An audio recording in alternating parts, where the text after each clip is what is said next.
Oh man, what a week. We're barely starting. Um, let's see. Well, we give folks a few minutes to get in here because YouTube likes to take its sweet time sending out notifications. Let's talk about some stuff. I have a massive interview tomorrow, and for this one interview, which is 45 minutes, I will tell you guys that over the last 2.5 days, I have probably put in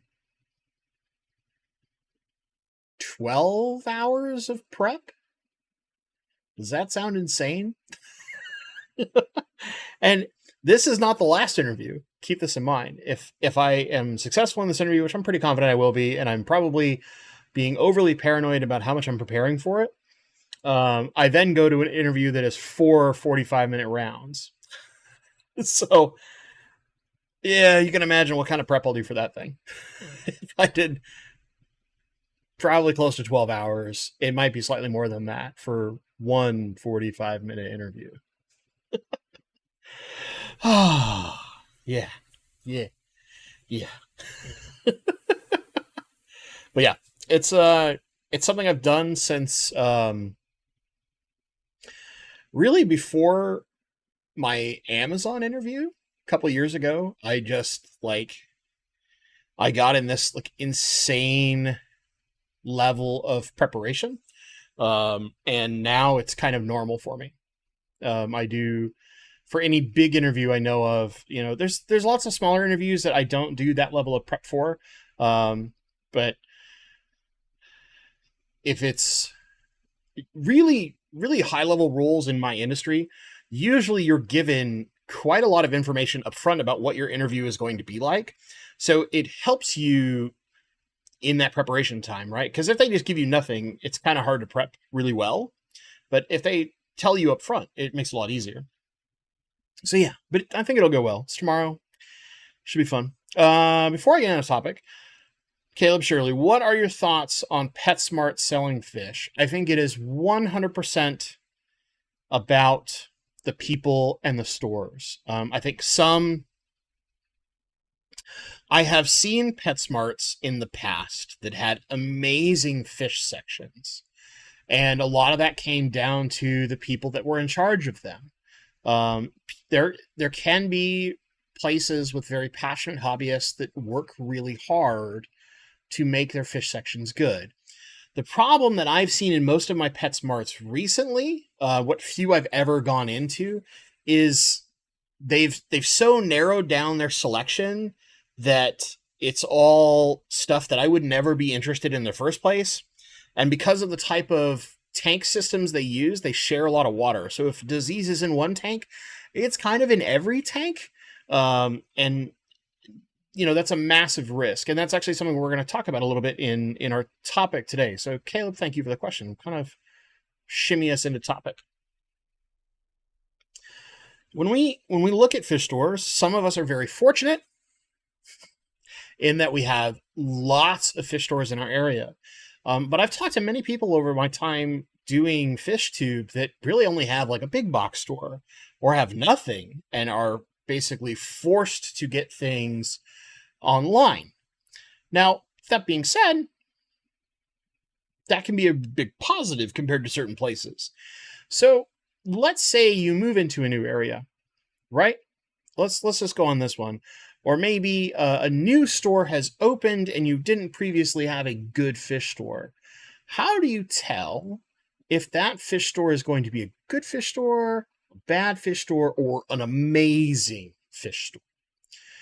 I think a lot of us, the first thing we're going to go in and do is we're just going to go in and look, is the place clean? And this might sound silly, but for a lot of us who've been around for a while, and I'm sure Dr.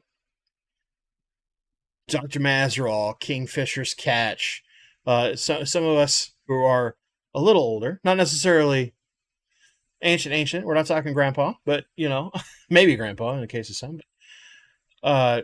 You can remember what fish stores used to be, like in the 80s and maybe even the 70s, depending. But going into like a concrete floored room that was dark and there's water everywhere was the norm of fish stores back when I was a kid in the 80s, right? And I can remember distinctly that there was like two places that were not like that. And only one of those still exists today. One. Every other place that was like, effectively speaking, concrete floors, water all over the place, is gone. Think about that for a second. What is and why is that the case? That it's pretty simple. When you see effectively that little bit of laziness, it tells you that they're probably not being as thorough as they could be everywhere else. And what that usually is an indication of is that eventually you're going to deal with issues of fish health, whether it's by taking shortcuts or not cleaning tanks often enough, not keeping the store clean. You might get some kind of pollutant in there. They might not really pay attention to like making sure nets are sanitized when they're moving tank to tank, which could spread disease if one tank has an issue. There's lots of little things that water on the floor of the fish store can be an indication of. So when we go into a fish store and we see something that is well lit, it is clean, it tells us at least one very important thing. That fish store owner understands that in the end, no matter what you're doing, you still are a retail store. You still have to keep your store to certain standards just to be appeasing to a customer. And this is something like, for those of you who've watched Cory at Aquarium Co-op for years, or a number of other fish stores that have put content online about their fish store, all the successful ones preach this, that a clean store is absolutely necessary because people won't come back if your store is not clean. Now, for us more advanced hobbyists, maybe we're thinking like, well, that guy who's been open since 1972, clearly he knows what he's doing. So maybe something is a little bit better, right? Okay. Here's the next one I want you to think about. If you go into a fish store, and we'll pick on Petco and PetSmart and a lot of big boxes here. When you see those like old school systems, the Dutch aquarium systems are the most common ones, but where there's like racks of tanks and they all share water.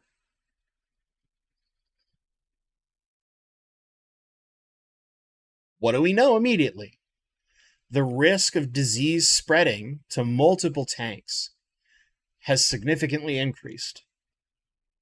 The likelihood that if you're looking at a fish in this tank, but the lights are off on the tank on the bottom row because those fish aren't quite ready to go yet, your fish in the top tank are probably sick. Or at least have been exposed to illness to where there's a significant risk of transferring that illness or succumbing to that illness in your aquarium. A lot of smaller local fish stores, they run into this problem, right? If they're trying to build retail from the ground up, it usually is easiest, and we're going to put this in big quotation marks, to go look at those professional systems that are designed for stores. And almost universally, they share water. And part of that is because it makes it a lot easier on the store when it comes to maintenance work. Instead of cleaning a filter for every tank, you're cleaning a filter for every 3 to potentially 20 or 30 tanks. I know a fish store that I would rate as good but not great, that is local to me, and all of their tanks are on one big water system. Every tank in the store that is housing fish for sale, so except for their display tanks, are on one linked water system.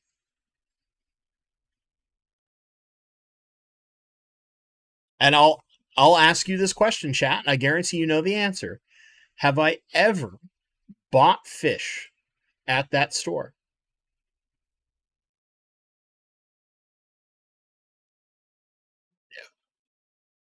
Never.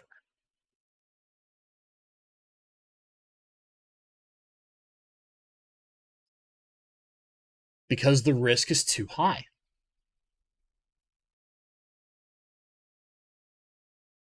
The risk is too high. So for me, an instant knock on a lot of stores is when they start sharing water systems tank to tank, because there's lots of risks involved when you're bringing in tons and tons of fish.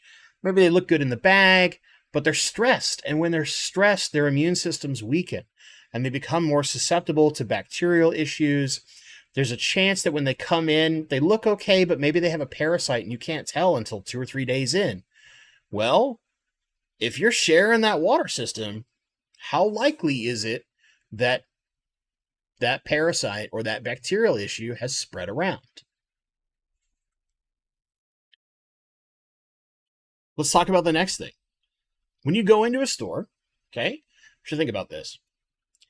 Can you clearly see in each tank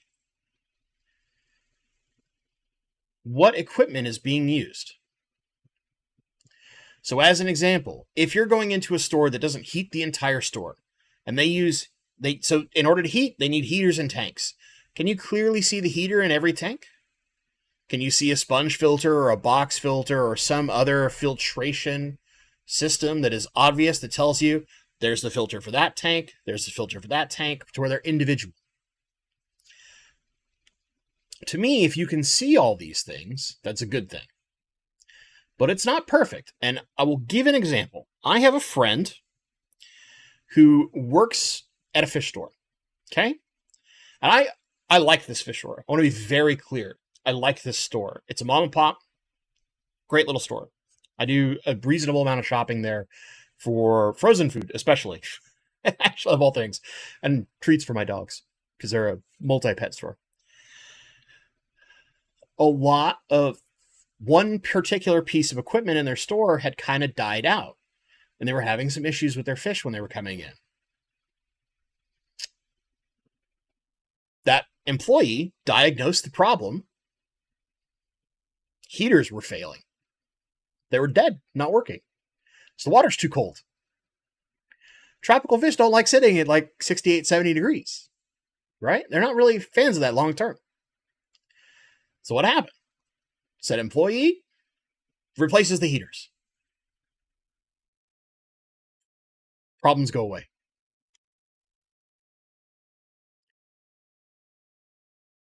When you can see the equipment, it also means that employees have an opportunity to diagnose problems outside of just illnesses. Hallmark of a good store. You can see the equipment. You might not see everything. You might have systems that have significantly more, like, let's say, big display tanks where you can't see the heat, the sump system or something like that. That's fine. But that's uncommon, right? Most of it where you're dealing with smaller tanks, 20 gallon-ish or so, maybe a 75, maybe a 40, whatever, right? Depends on the store. Next one, and I think this is really important. Staff knowledge. When we go to a PetSmart, we go to it's so easy to beat up big box stores, but they make it easy for us. If it's just a random employee who's taking care of the fish section, do you have any faith that they're going to be able to tell when fish are sick? Whether or not the particular things they're using are actually good to be using. Example would be something like food, right? Or maybe they don't know that, like, hey, when you bring in, like, German blue rams, they actually want to be at a lot higher temperature than a lot of the other fish. You better have a tank specifically at that temperature or you're going to risk issues. Discus like to sit hotter than tetras. Is the tank with your discus at 80 plus degrees or is it at 74? When you bring someone in who isn't necessarily a fish person, and not everyone's going to know everything about every fish, let's be clear, right? But as long as they know enough, if we put Johnny in a fish store, we know that Johnny has a level of knowledge to minimize the likelihood of problems with fish. But if we put, Bentley, whose only pet is a dog, and he's never owned fish, in charge of the fish, call that person an aquatics expert. I jokingly say this because back when I was in college, that is effectively what they did to my cousin Henry. Now, he had a little bit more fish knowledge, but it was small, right? It was from when he was a little kid. So he didn't really have good long-standing knowledge, but he knew a lot about reptiles. And since he knew a lot about reptiles, they just assumed he would know enough about fish, so they made him the aquatics and reptile expert.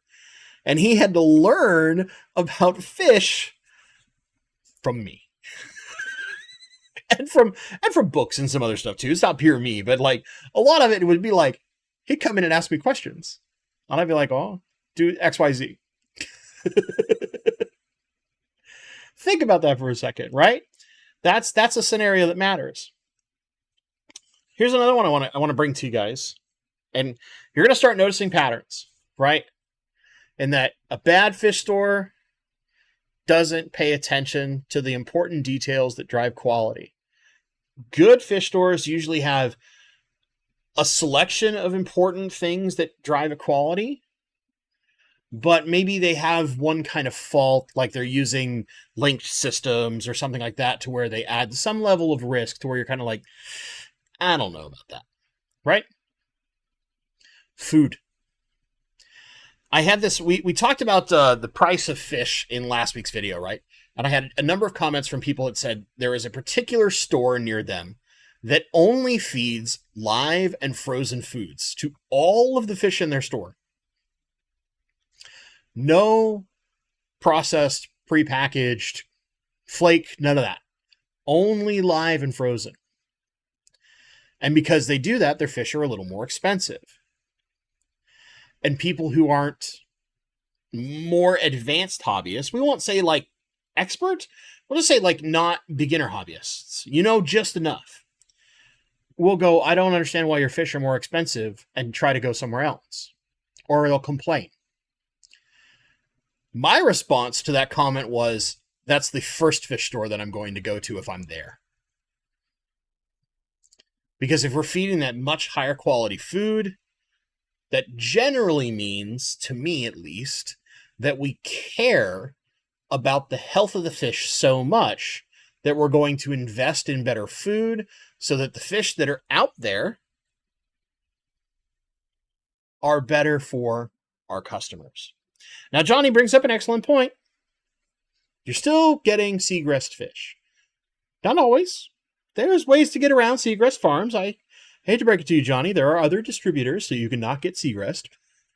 Seagrass gets a bad rap for a lot of things. There are certain things that seagrass does well, but the problem is they're just at such a large size, especially within the United States, that they inherently are going to cause some semblance of problems for themselves. I think any large fish distributor is going to have that problem, in that once you hit a certain level of scale, you have to make changes that impact long-term quality. But the people who work there can be awesome. I agree. Only Way has said, Sandy actually is really awesome. Sandy, who's the boss lady at Seagrass, she's really cool. I've seen her speak at some stuff. She's a very interesting person. And, she's definitely a business person. Let's not get that wrong, but she's very interesting. There's one last one I want to talk about. Maybe two? Might be two. Hold on. We're going to start with this one, though, because I think this one's really important. Do they quarantine? Here's a tough one.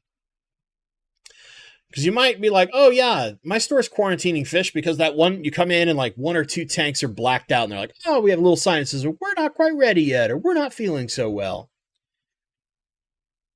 Different. Usually that's retroactive when you see that. Usually means fish came in and there were already like multiple dead fish in a bag or some other sign of a problem, and not proactive like proper quarantine. So like as an example, Dan's fish. They quarantine everything for, was it 2 weeks, Johnny? Maybe longer, depends. They spend significantly more time quarantining their fish and making sure they are, as Dan always loves to say, fat and sassy, right? Before they allow them to go available for sale. Aquarium Co-op brings in and has a dedicated quarantine room. There are a number of different stores out there that quarantine. And Stephen P. has an excellent statement. His local fish store quarantines for 1 day. Little rough. Certain very high volume stores definitely quarantine for less because it's really hard to dedicate a lot of space to quarantine. I know that back in the day, Aquarium Co-op used to quarantine for 2 weeks. But the amount of fish they have to bring in now because of the amount of business, I think now their quarantine is down to like a week. But if they see a problem, those fish don't come out of quarantine. They stay there. Still not quite as great as it used to be, admittedly, but it does have an impact because it means the likelihood of some kind of issue with the fish health becomes lower. Nathan Hovey. 95% of freshwater shops near me don't quarantine fish. I'll go in to get frozen foods and look at what fish I want, and I'll wait until I go back a few weeks later. If they have them, then I'll get them. Yeah, and that's a good thing, right? We can change our buying habits as consumers based on the things we know the stores are doing. If we just only have a couple of stores available to us, or maybe we've only got one, we can make some patience decisions, I think is the best way to put that, to help mitigate the likelihood of problems being our fault or in our hands to fix, and make sure that something goes well with the fish at the store side first before we take them home. But yeah, it still sucks. Last one I'll get to, and I want to add this in because I thought about it, and mostly Johnny's fault. Johnny, how dare you? You ruined my whole thing. You're making me talk longer. How does the company source fish? Let me give you an example. Local stores might only have so many options. Not everybody has the connections and network like Dan's Fish does to basically direct import from farms, take out all the distribution networks and the middlemen, and minimize the stress on the fish, and also be more of a stickler for the level of quality of the fish, because if they have an order that comes in that they're having a lot of issues, they don't go back to that supplier ever again, right? Or they're unlikely to use them again without kind of serious improvements. And I know Dan's talked about this quite a bit. But what I mean is, let's say you go to a local fish store and you notice that like labels have something different on them. And let me give you an example. At Aquarium Co-op, I use them a lot, but that's because they practice a lot of really cool things, and I do like what they do in their store, right? If you see a blue price label, that means that fish was locally bred. That means a local breeder, whether for a long time, I know like Alyssa Bentley, who's in chat, used to bring in fish to them, bring in plecos and all sorts of cool stuff. Master Breeder Dean, there's a number of other people they worked with that supplied specific, really high quality fish. Anytime you saw a blue label, you knew that that fish was locally bred. It's probably already used to our local water. And generally speaking, significantly healthier than anything else that was coming in from a distributor. Maybe they have some other kind of labeling standard that tells you, like, these are locally bred, or maybe they get them from a local farm. There are online retailers that, they'll tell you whether they were tank raised or whether they were from a farm or whether they're like just aquarium grade, as an example. A thing that Dance Fish does is labeling standards, right? These things tell us up front, like, hey, this comes from a local breeder, probably somebody who breeds in pretty high volume, but still, aquarium raised means it's some kind of local breeder or farmer.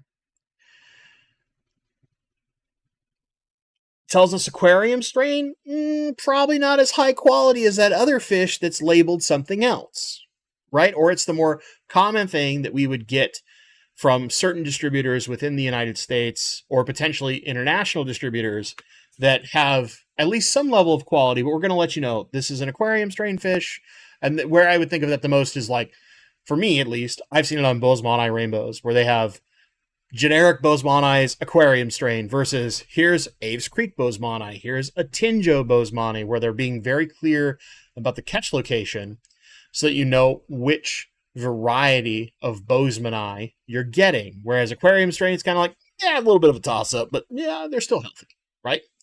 There's things like that that can be very, very important. Or letting you know if a fish is wild caught or not. So I know some stores with specific fish, they will be really critical about letting you know that, like, X fish is wild caught. Usually you can tell by the pricing, right? For more like premium fish. But for the people who care about that, people who don't want to get wild caught fish, they will know. And that's a hallmark of a good store. Transparency. Usually working with like local breeders is really nice because it lets you show that they care about local community. They're not purely there to just get the cheapest possible product and sell at whatever the best possible price is for them. They're mixing things that matter, so that Peter from Eurofish, when we've been dancing around some issues being able to get his store films, but it's mostly a combination of our scheduling. We're trying, and we keep having something get in the way. But I was talking with him the other day when we were getting ready to schedule stuff, and one of the things that he was really clear about was, I love when I have especially younger customers, like kids that come in with their parents, ask them about a fish, and when he tells them, oh yeah, if you really like this fish, and if you make babies of this fish at home, you can bring the babies into the store, and I'll buy them from you. Because Peter wants to get more people into breeding fish, because that's what he did a ton as a kid. His whole family, his dad, his brother, himself, they bred lots of fish when he was younger. He opened a store because, and we're going to talk about this in the video, but he opened the store because it's a hobby he loves dearly, right? And he wants to encourage that in other people. So he's very upfront with people. If he has hobbyists, he has people that are local breeders, bring your fish in, I'll buy them.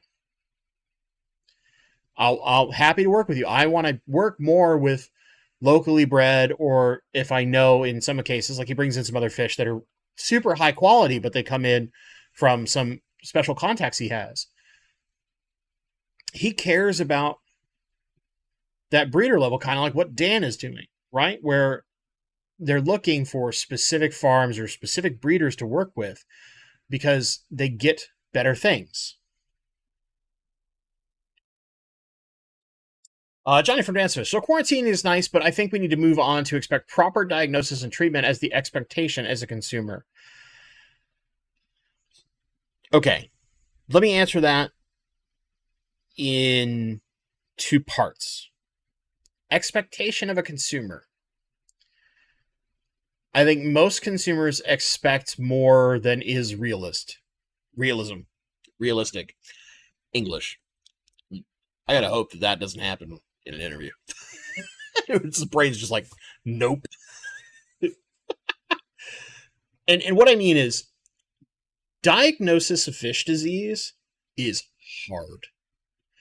I am very vocal that I am notoriously bad at understanding and diagnosing fish diseases.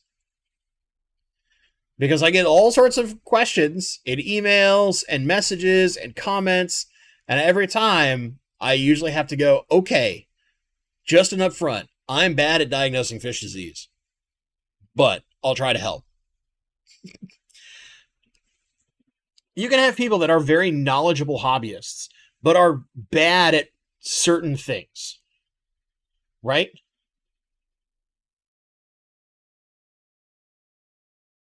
I think when you get to a certain scale, it is beneficial to a business to have someone who really knows what they're doing when it comes to fish disease on your staff. Not everybody can hire basically on-call veterinarian, but I think as certain fish stores get to a certain size, if they are not inherently good at doing that, they should probably find people who are, even if they're just like a consultant. Maybe you have that local hobbyist. We've got this guy in Seattle's club named Steve. Steve is a wizard when it comes to fish disease, but he's been doing this since the 70s. So, he's also got a degree from the University of Washington and has worked with fish his whole life, basically. So it makes sense that he's good at what he does, but he is a freaking wizard. And there's been a number of times in the club's system of information, or even times where I've received information from people that is well beyond my menial knowledge of fish disease. And I've sent messages to Steve asking for help. Amazon Research Center for Ornamental Fishes, Dr. Mazerol. Steve from Zen. No, but he's relatively good at it too. That's actually, so I don't want to give his full name out, but he has Steve spelled a different way. We'll just put it that way. He is member number 2 of our club. 2. Keep in mind that there's something like 1,600 members over the course of the club's existence. My member number is 1212, and I've been in the club for 7? No. 6? No, it is a little over 7 years now. Jeez. A while. I've been in the club for a while. Or sorry, he's number 3. He's number 3. Whatever. Still, very low number. They were arbitrarily assigned at that point. It was not numerical. No, he's not a Stefan. He's a Steve. But yeah. He knows a lot. A lot.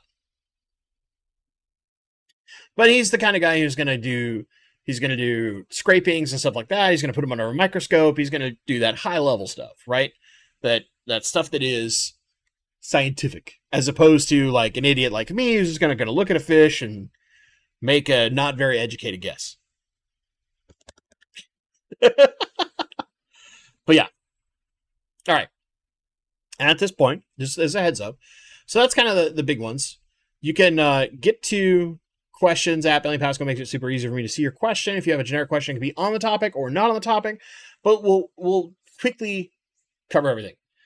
Bad fish stores usually have a combination of things that it adds too much likelihood that the fish you are getting are going to be lower quality, or just even from a outside perspective, you don't really want to go into the store, right? Could be dirty, could be tanks don't get clean, water all over the floor, whatever the heck it may be, right? Or you're just notorious for always having sick fish. If you see water systems that are heavily shared, that adds big risk, instantly something we want to try to avoid wherever possible.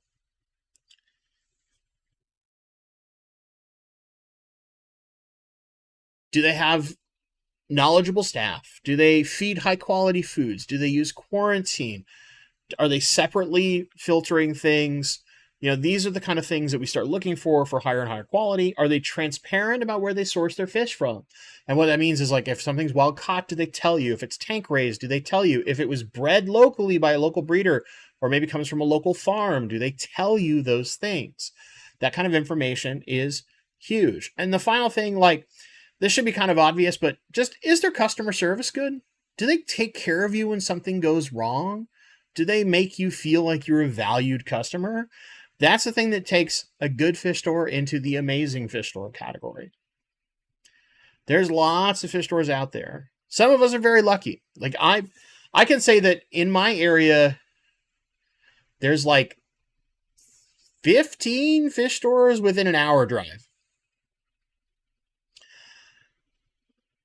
I really only go to two. I kind of occasionally go to a third, but not that often. And it's because I'm lucky. I have a lot of good ones, right? But I look at all those things and I pick the ones that I know are continuously doing all the right things. And if I'm going to buy stuff, I buy it there. Now, nowadays, I don't really buy fish all that often. Let's be fair. But that's what I look at. Now, I'm hoping that a few of the other ones that are kind of new continue to be well. Because so far, I've liked them. I'm excited. All right. Let me get some questions. There are a few. There's one from Dr. Mazerall. One sec. Where did that go? Oh, no, that was the other Bentley. That was to Alyssa. Never mind. That should be obvious. I don't. Johnny Dancefish, do you have any empty tanks lying around? Technically, yes. I'm actually trying to get rid of them. I'm probably going to do like the akin of an aquarium related garage sale to my local club here soon to get rid of a bunch of my extra stuff. Because I just don't have a lot of space. And I have, now that I'm no longer effectively just living as a single guy in a house meant for, in a 4-bedroom house, I have less room in my house for tanks than I used to have. And I've been transitioning away from many smaller tanks to fewer larger tanks. So I used to have like that rack where I was raising a lot of fish, where there was 3 tanks per row, and it could in theory hold 9, but I was too lazy to get to the top rack, so the top rack is just storage. That's just 2 40-gallon breeders now. So instead of 6 tanks, it's 2. And I did it to the other rack on the other side, same thing, where it's just 2 40-gallon breeders.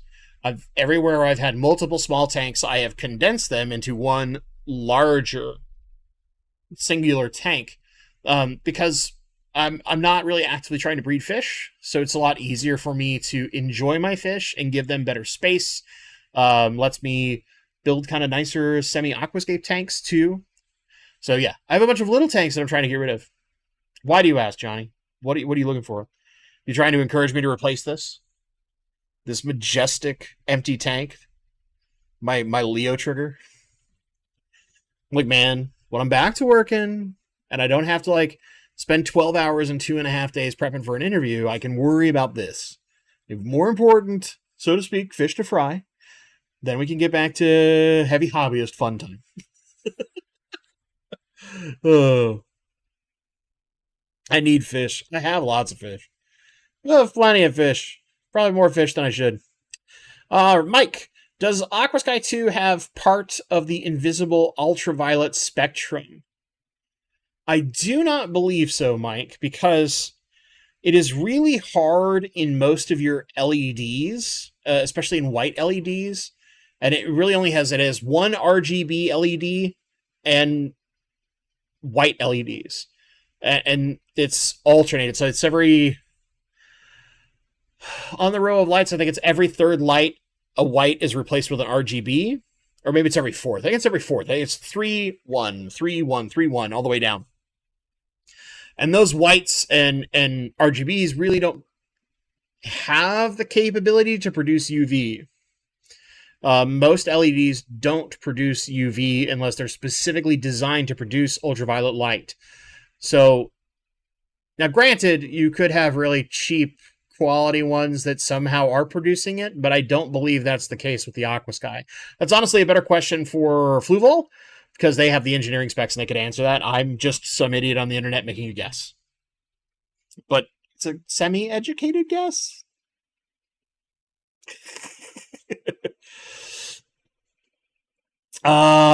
Alyssa, it was super important to tell people his bidder number. Hey, if you ever come to a club and you want to make sure you're getting stuff from me, you just look for 1212. Am I right? I can tell you Alyssa's.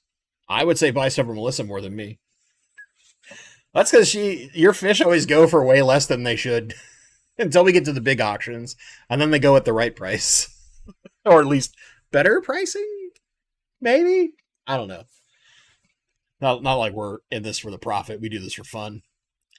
We do this nonsense for fun because we're crazy people. Oh man. Okay, let me see. Catch up. Hoot Aquatics, what's up, buddy? Hope you're doing well. We gotta hang out sometime soon. It's been a while since we chatted. Only way, I need to cull some Atinjos. One has swim bladder issues, another has a bent spine, and the third looks super scraped. How would you cull? So, I recently talked about this in a video, but my preferred method for euthanizing fish when I need to, I'll remove them to a separate container. Usually with smaller fish, you can just do like a specimen size container, or maybe something of similar size. But you want to make sure this isn't something that you regularly put fresh water into. Okay? You kind of need either a separate container or you need something you can very, very thoroughly wash. You're going to put in enough water to keep the fish in there for a little bit of time. And then you're going to slowly dilute clove oil. You'll want to find the water-soluble clove oil because some clove oil does not really break down into water very well. But you need to get it to a specific ratio. It's really easy to look up online, but I will look it up for you just because. There's lots of great articles about this from like the RSPCA and things like that. This is by using clove oil, what you're doing is effectively putting your fish into a coma. Let me see here. I'm trying to remember the parts per million. It's here somewhere. But it's like the most humane way to euthanize your fish because it puts them into a coma. And what it basically does is just stops all their respiration. Usually you do this, you're slowly adding it over time. Okay, there we go. It's 0.4 milliliters of clove oil per liter of aquarium water. So 0.4 milliliters to 1 liter. The reason why we do this is it shuts them down slow. It basically is like slowly putting them to sleep. And then from there, what you will do is you let them sit in the water for about 10 minutes after they've stopped moving. You'll kind of see them. They'll stop moving. You'll stop seeing their gills move and things like that. Leave them in there for an extra 10 minutes. Remove the fish from the container. Put it in a Ziploc bag or some other bag and freeze it. 24 hours overnight should be sufficient. But that's basically the ultra super paranoid way to make sure that you can now safely dispose of your fish. And by safely, I mean like a compost bin, or you can bury them in your garden to be fertilizer for your rhododendron or whatever plants you happen to have. Maybe you want to have a small but grim memorial for your lost fish. Maybe you're a weirdo like me and you have a specific spot for your dojo loaches because your wife loves them so much that the ones that have passed have their own little special marker, because that's my house. Yeah, but yeah, that's the best way to do it. And all you want to do is like you just premix a certain amount of water with that clove oil. You could have like a smaller amount in a vial or something that's well mixed, and then just slowly add it. You don't want to throw it all in once. It'll kind of shock them, can make them panicked. If you do it slowly until you get to that point of 0.4 milliliters per liter of water, they'll just slowly kind of go into a comatose state. It's the most humane way to do it. It's the nicest way. Don't flush them down a toilet. Don't whack them with a rolling pin or any of that nonsense. Just do it the way, most of us would want to be treated. It's gentle and where you don't even know what's going on, right? We can have that much love for our fish. But yeah, that's the best way. Dr. Masserell, now that I retired, I am in it for the profit. Fair play. Fair play. Alka-Seltzer in the freezer? Huh? You might have to explain that one to me, Dr. Maz. What's the Alka-Seltzer releasing? I'm assuming it's doing a similar state where it's basically putting them to sleep, but interesting. Paul Saltero, there's only one local fish store in Wilmington, North Carolina. So if you don't like the box stores, it's either there or, my preference, buy online.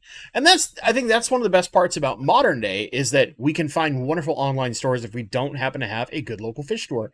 If you go into a local fish store and it sucks, yes, you have to pay to ship, but you know what? Sometimes it's worth paying a little bit more to get higher quality and not to have the kind of pain and misery. An example, John Ebsen, who's pretty regularly in chat with us, right? Longtime member, good friend of mine. He left a comment on the last video about fish prices. Like, he used to buy tons of tetras, cardinal tetras especially, from a store, and like he would always lose a certain number of them. And nowadays I just pay more and buy them from Dan so that I don't have to deal with the heartache. They come in healthy and big, and he basically never has a loss. I think Dan has lost, it's like 0.3 or 0.1% of the fish that have ever been shipped. I mean, they have so few problems. It's really impressive what they're doing. But there's other great retailers too. Like, there are certain local breeders on Aquabid who are really, really good and have significantly high quality fish or very rare fish. You can deal with other locals, like, if you're lucky or in a club where you have a great breeder, maybe you want to get rare live bearers and you happen to live near Fish Tank Barn and Mike, you can get all sorts of crazy stuff from Mike, right? You're here local, you wanted like angelfish from Dean. Well, it's pretty easy to get angelfish from Dean locally here. Little things like that. You're always going to have that kind of hidden local breeder who's really good at what they do and produces a lot of really high quality fish. And if they have the kind of fish you want, go to them, right? That's one of the best parts about the hobby is you get to meet extra people, or you can find these businesses online, or maybe you find small breeders online. You find, why am I looking for an example right now? I had one in my head and it went right out my, just, whoop. Oh, duh. Let's say that like you've met someone like, say, in the rainbow hobby, Larry Schenkel, who's down in California. He's used to be super, super active on some of the rainbow fish Facebook groups. And he would regularly make fish available. So you could just talk to Larry a little bit through Facebook and get fish from him. A little bit different nowadays because he's had some health issues, but there's stuff like that or people like Greg Sage, who run a small business out of their home and are effectively just an old school fish breeder breeding some really awesome stuff. But you go on a website, you can buy fish from him. Right? You don't have to go to a slightly larger business, slightly larger in quotation marks. He's been doing it for so long. He's kind of a good sized business. Or you could go to like a Lucas Bretz. Lucas carries all sorts of crater stuff. Or like Garden of Eater if you want shrimp, right? There's all these options that are out there now in the online world. And most of them have this like almost forced transparency because the way that you advertise best is things like YouTube or something like that, where like people can see what you have on offer and see what you're doing and understand who you as the breeder are. And these are all things that make the nowadays way cooler. Only way, Chihiro's Light Fund. Oh man, I only take like what, 300 more bucks or whatever. Caleb Shirley. So Dan's fish is reliable? I've been told mixed reviews. Mixed from who? I mean, I think the only thing that is a complaint is just that because of the way he does things, his fish prices are naturally a bit higher. But for the quality you get, there's nobody that packs fish better than Dan and his staff. I have, effectively speaking, never heard of fish losses. I think Dan mentioned that they lost like one fish out of, and it was an atrociously high number. Very, very small percent. And I'm sure like Johnny, who's at Dan's Fish, 1.15% right now. That's low. I know at one point it was like point something. It was kind of crazy. But they're doing much higher numbers now. So you're going to have something. But even then, like 1% loss, that's low in shipping fish. Very low. I would say anything that I've gotten from Dan, if I had issues with it, it was because of this guy, not because of Dan. But yeah, I think the only thing that I've really seen as a complaint is just that, like, because it's online, so you got to pay for shipping, and shipping is expensive. Prices are a little high, but you are paying for a level of quality, which I think is important. You can buy those super cheap fish all the time, but how often are they bringing in disease? How many of them are you losing, et cetera, whereas the likelihood of that happening is very, very low. When I ordered from Dan, some of his fish came in alive, and the other fish came in alive as well. Aquarium domain. Oh, dude, I love Dan. I have threatened Dan a couple of times that if I ever get to the point of where I can clean out my garage properly, which is to say, waiting on room for family to take their stuff out of my house. I'm too nice a guy. That's what it really comes down to. I'm too nice. If I ever get my garage and can do it into a proper fish room, I am probably going to have to spend a lot of money with Dan. And I basically threatened him that he's going to have to spend like half a day just shipping boxes to my house. Because you guys have seen how I order fish. If I do order fish, it's like 5 or 6 is not enough. I need like 15 to 20. And he always carries so many beautiful species of rainbow. I can't help myself. And yeah, that's the problem. Is then I'll have to open like 8 billion little bags. But it'll be fun. Johnny and Dan's Fish, do a video about the actual cost of shipping. I learned from the comment section of your last video that we could be doubling our profits charging what we do for shipping. So that's probably the part that I have the least information access to. That's actually like a better video for Dan to do. Why aren't you doing it, Johnny? You and Dan should just sit down, make a video. You got a social media person. Put that person to work. Why do I got to do it? Huh?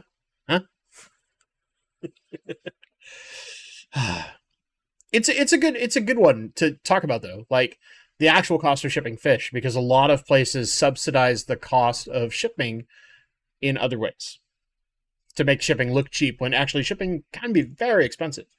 But yeah. Oh, fired 6 months ago. Uh-oh. Well, I got nothing. Time for Dan to pick up a camera and get to work. Oh, man. Alishon, Rosario did the same for one of my clubs. Yeah, I mean, like, certain clubs were lucky enough to have guys like Rosario Lacorte active in their club, and you could just get fish from that guy all the time. If only to be so lucky. If only. Oh, man. I think about it every once in a while. I try to think about as we lose people like Rosario Lacorte, right? We did a stream talking about him and his impact. How much knowledge of this hobby just kind of disappears when you lose those people? Because, like, you know, dum-dums like me on the internet, we don't have a lot of that historical knowledge or that knowledge of having bred a particular type of fish for like 30 or 40 years, right? Being such an expert that you've bred thousands upon thousands of fish. You know, think about when I talk to like Master Breeder Dean every once in a while. I will joke that he's forgotten more than I know, right? And we'll just sit and babble about stuff, and he'll say something that seems small and insignificant to him. But to me, it is like the clouds have parted, the light rays are coming through, right? Just these little things that like he knows that are just kind of normal and stuff he does that maybe he doesn't think to include, and when he's giving advice to someone that to someone like me who has done it for a little while, but not really that long in the grand scheme of things comparatively, or not to the level of success, right? I just kind of like find these little tidbits of information that blow my mind. So, like an example, Dean recently did a video with Corey about brine shrimp, right? And about how he makes basically a thing of brine shrimp go for 2 feedings in a day because of the way that he does stuff, and how he rinses a shrimp, uses a sieve, and all these kind of things, and that basically just his process. A lot of people would not think to use that they're going to take their brine shrimp, separate it a certain amount, and then put the rest back in the bin and use it later in the day to split it between 2 feedings.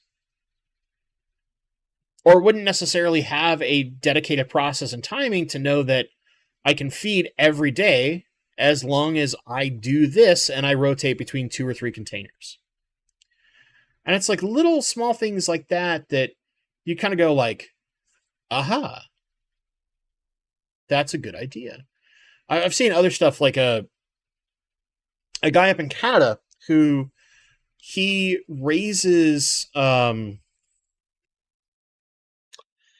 it's a micro food that's normally marine. Why is my brain not functioning right now? It's like one step up from green water. Rotifers. He raises rotifers to use as freshwater baby fry food.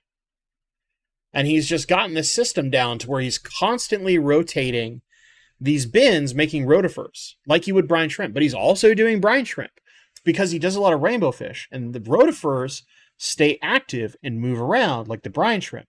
So the babies, they don't move a ton. The babies don't have to waste too much energy, but they stay in the upper part of the water column where the babies feed the most.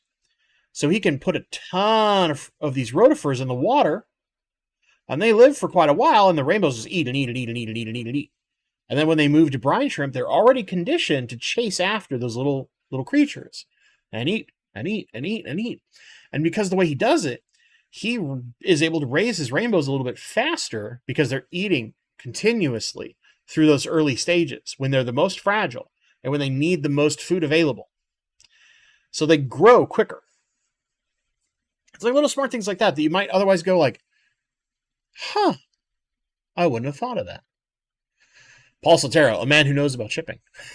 Shippers, if they meet volume requirements, can negotiate more favorable shipping rates. Right, and there's that thing too, right? That small places, let us give an example.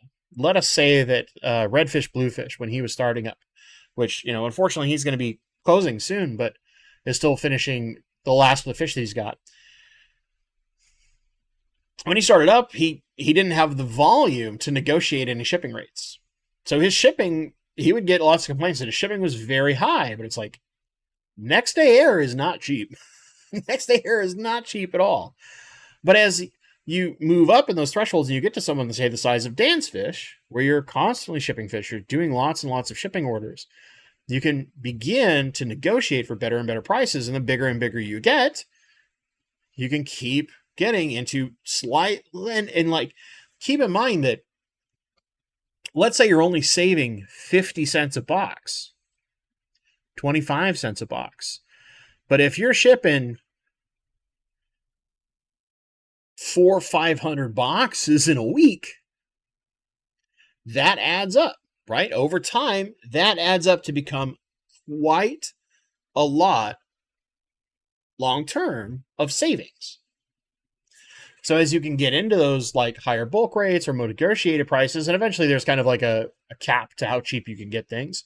But still, those things matter. At scale, they matter for businesses. Even top out rate is pricey for next day air. Yeah, I mean, next day air is going to be expensive. You're flying a box all over the place to get it to someone's house in a day. It's going to cost money. It's just the way of things. There is a inherent labor and resource cost to doing so. Stephen B. I still wonder how VVV got that $25 overnight deal.